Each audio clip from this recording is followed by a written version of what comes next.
Do it anyway is a mindset trick that you can use when you start to feel excuses rolling up. It works a lot like the 5-second rule. So you have said to yourself, okay, I'm going to talk to my boss today about that.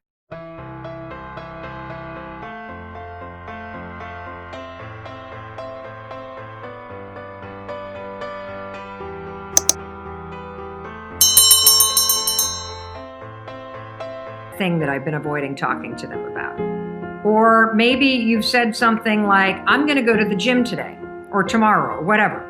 And then the moment comes where you've got to have that conversation. Or the moment comes where it's time to pack up your bag and leave your desk and go to the gym. And what always happens? You don't feel like it. I bet there are plenty of you watching that have made a commitment that, I'm not going to have a drink tonight. And then guess what happens when you get home? You don't feel like not drinking. You feel like having a drink. And so here's what do it anyway has done for me. The idea that I just do it anyway has pushed me to realize and to recognize that there are a lot of moments when there are things in my life that I really want to do, I need to do, I should do, but when the moment comes, I don't feel like it. And so I pull out this idea of, you know what? I'm just going to do it anyway. It's raining outside. I said I would go for a short run. I don't feel like it. I'm going to do it anyway. It's 6 o'clock in the morning. I'm tired. It's cold. I laid out my yoga clothes, but now I don't feel like it. What do? I do it anyway. When you start to say to yourself, I'm going to do it anyway, what happens is something really cool.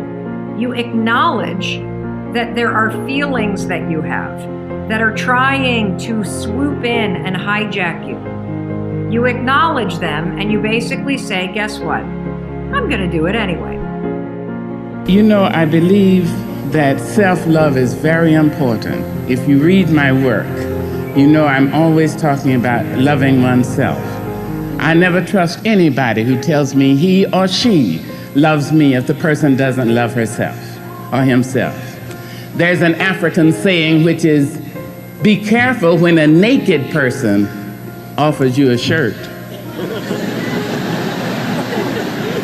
I mean, if he had something, he'd cover himself first, right?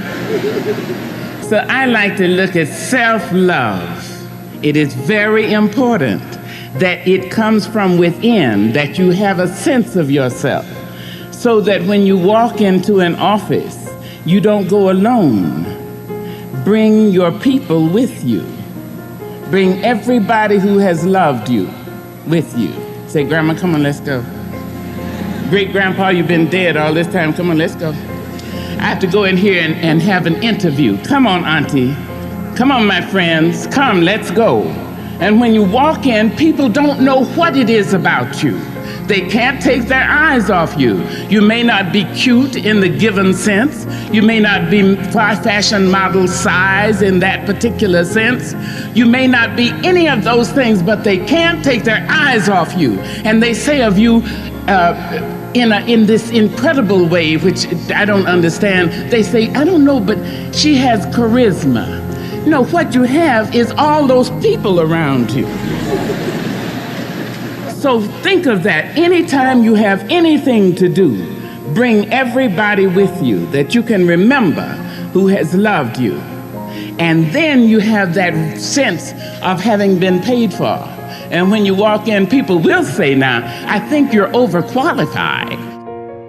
Self-confidence is self-trust. Self-confidence is building a reputation with yourself, that you keep your word to you, that you keep the promises you make to you. When I meet somebody who has a ton of self-confidence, I don't look at that as somebody with a big ego. There's a difference. Somebody with self-confidence has a reputation with themselves that I do the things I say I'm going to do.